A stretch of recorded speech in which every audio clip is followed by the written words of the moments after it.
कक्षा 12 के विद्यार्थियों के लिए है। देख रहे हैं सामान्य हिंदी कक्षा 12 अर्धवार्षिक परीक्षा 2022-23। सबसे पहले आप एक बार 3 बार वीडियो को अच्छी तरह देखना, समझना, पढ़ना। यदि आपको लगे कि वीडियो दमदार है, यह पेपर आपकी परीक्षा में आ सकता है और यह परीक्षा की तैयारी करने से अगर आप इसको पूरा कंप्लीट कर लेते हैं तो कम से कम 40% 50% आपके बोर्ड एग्जाम में भी आ सकता है। अगर आपको लगे कि हाँ है पेपर दमदार आ सकता है, ज्ञानवर्धक है, तब आप लाइक करना, सब्सक्राइब करना और शेयर करना और कमेंट करके ज़रूर बताना। ये दूसरा सेट होगा, सेट नंबर 2 और 2-3 पेपर डाले जाएंगे आपके लिए। तो आपको ये भी बताना है कमेंट करके कि कौन सा सेट आपके परीक्षा में आया था। सीधे अपने प्रश्न पर आते हैं, लंबा वीडियो नहीं बनाना चाहते हैं। पहला खंड का से है पहला क्वेश्चन, निम्नलिखित विकल्पों में से सही विकल्प का चयन कीजिए। हिंदी किस वर्ष नई चाल में ढली? 1873 ईस्वी में। जो सही विकल्प है उसे सीधे बता रहा हूँ। साहित्य संदेश पत्रिका के संपादक हैं गुलाब राय। जिस क्वेश्चन पे आपको डाउट लगे, गलत का संदेह लगे कि गलत है, उसको आप चाहे गूगल सर्च करना या अपने विषयाचार्य जी से पूछ लेना। नंबर 3, तार सप्तक के संपादक हैं अज्ञेय। वर्ण रत्नाकर के रचयिता हैं ज्योतिरीश्वर ठाकुर। अगला है वाग्धारा निबंध संग्रह के लेखक हैं वासुदेव शरण अग्रवाल। देख रहे हैं पेपर आपको स्पष्ट दिखाई दे रहा होगा। निम्नलिखित विकल्पों में से सही विकल्प का चयन कीजिए। प्रयोगवादी कवि हैं गिरजा कुमार माथुर। अगला है लोकायतन के कवि हैं सुमित्रा नंदन पंत। सामधेनी काव्य के रचयिता हैं रामधारी सिंह दिनकर। आगे है छायावाद युगीन रचना है कामायनी। रीतकाल की रचना है बिहारी सतसई।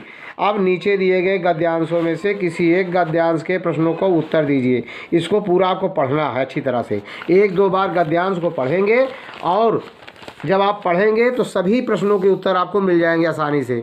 उपरोक्त गद्यांश का संदर्भ लिखिए। रेखांकित अंश का व्याख्या कीजिए। हमारे पूर्वजों ने संस्कृत के किन क्षेत्रों में अपना पराक्रम दर्शाया है? हम अपने भावी जीवन में साकार होता हुआ किसे देखना चाहते हैं?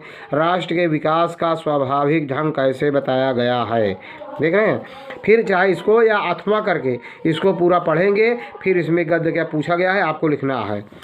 आगे एक पद का है दूसरा।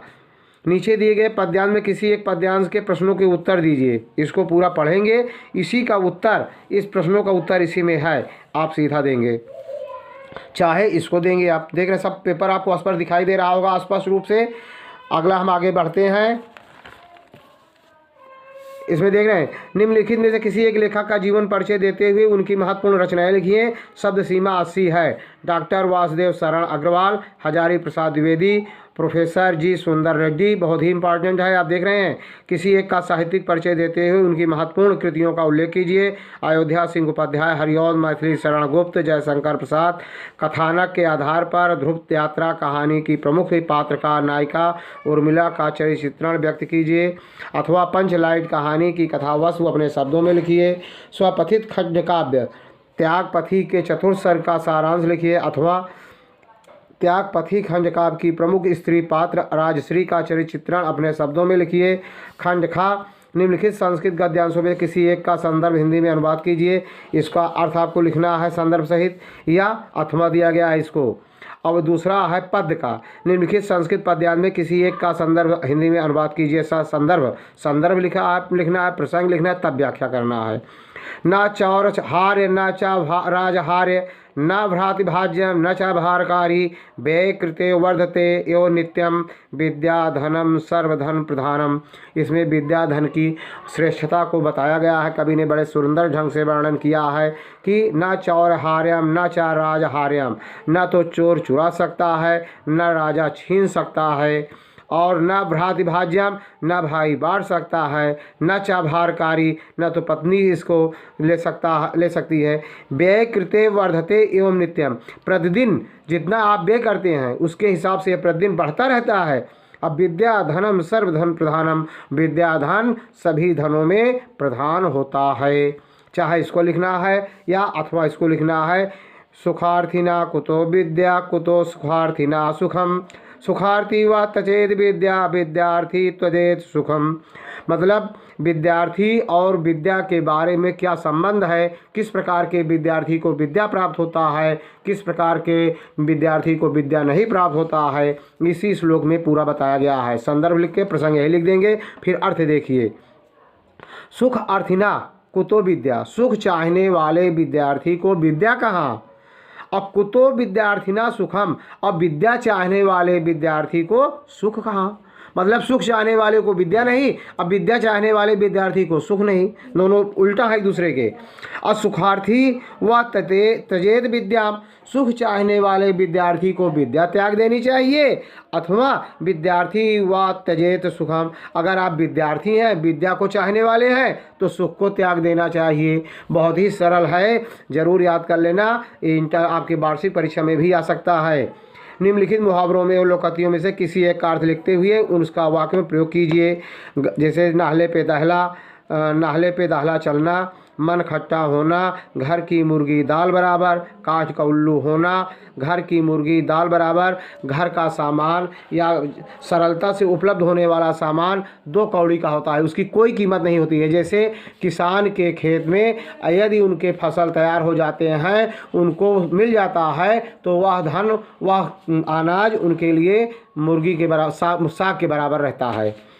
अगला है, निम्नलिखित शब्दों में के संधि विच्छेद के सही विकल्प का चयन कीजिए। भावका का संधि विच्छेद होगा भावधन का, बा विकल्प सही है। वरीसा का संधि विच्छेद है वारिधनीसा, वरीसा। आगे हम पलटते हैं, बहुत ही इंपॉर्टेंट क्वेश्चन पेपर है, जरूर पूरा वीडियो स्किप मत करना, पूरा देखना, 1 से 2 बार देखना। जब आपको लगे कि पेपर दमदार है, तब लाइक सब्सक्राइब शेयर करना, कमेंट करके जरूर बताना। नयनम का संधि विच्छेद है नेधन अनम। दिए गए शब्दों का विभक्ति एवं वचन के अनुसार उपयुक्त विकल्प का चयन कर प्रश्नों के उत्तर दीजिए। आत्मासु में कौन विभक्ति सप्तमी विभक्ति बहुवचन है। नामनी में प्रथमा विभक्ति द्विवचन है।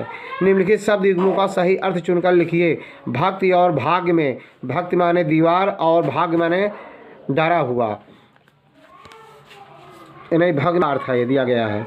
स्वर्ण और श्रवण, स्वर्ण का अर्थ होता है सोना और सवर्ण कहते हैं उच्च जाति के लोगों को। अंचल का उचित अर्थ है, अब इसमें अंचल का उचित अर्थ अपना देख लेंगे क्या है। विधि का अर्थ है, विधि का अर्थ सिद्धांत से होता है। निम्नलिखित वाक्यांशों के लिए एक शब्द का चयन करके लिखिए। किसी मत या नेता का अनुसरण करने वाला अनुयायी कहलाता है। पृथ्वी से संबंधित पार्थिव होता है, पृथ्वी से संबंधित है पार्थिव। निम्नलिखित में किन्हीं 2 वाक्यों को शुद्ध करके लिखना है। अब इतना शुद्ध कर लेना अपना। हाथी घोड़े दौड़ रहा है, तो हाथी घोड़े दौड़ रहे हैं होगा। आपका स्वास्थ्य कैसा है, जो प्रश्नवाचक लगा है नहीं लगेगा। आपका स्वास्थ्य कैसा है। और आप मेरा घर देखे हैं, आप मेरा घर देखे हैं, सब कर लेना अपना सही। श्रृंगार रस अथवा हास रस के अस्थायी भाव, श्रृंगार रस का अस्थायी भाव रति होता है। परिभाषा अथवा और उदाहरण भी देना है, अपना देंगे। श्लेष अथवा अनुप्रास अलंकार का लक्षण अथवा उदाहरण। श्लेष शब्द एक अर्थ अनेक वही है श्लेष। श्लेष अलंकार की परिभाषा होगा शब्द एक अर्थ अनेक वही है श्लेष। जैसे हलधर, हलधर माने होता है हल को धारण करने वाला, अर्थात श्री कृष्ण के बड़े भाई बलदाऊ को भी कहा जाता था, और हल को धारण करने वाला अर्थात किसान भी कहलाते हैं। तो हलधर का अर्थ हो जाएगा 2 हुआ, इसलिए अलंकार है। 2वां अथवा 16वां छंद का मात्रा सहित लक्षण अथवा उदाहरण लिखिए। ग्राम पंचायतों के चुनाव में मतदान केंद्र पर हुई गड़बड़ियों का उल्लेख करते हुए जिला निर्वाचन अधिकारी को एक पत्र लिखिए, आपकी किताब में मिल जाएगा। अपने निकट की बैंक के शाखा प्रबंधक को चिकित्सा हेतु ऋण प्राप्त करने के लिए आवेदन पत्र लिखिए। निम्नलिखित विषयों में से किसी एक पर अपनी भाषा शैली में निबंध लिखिए। स्वच्छ भारत अभियान, भारत में आतंकवाद समस्या और समाधान, जनजीवन पर दूरदर्शन का प्रभाव, शिक्षा में खेलकूद का स्थान, भारतीय किसान समस्याएं और समाधान। आगे देखते हैं।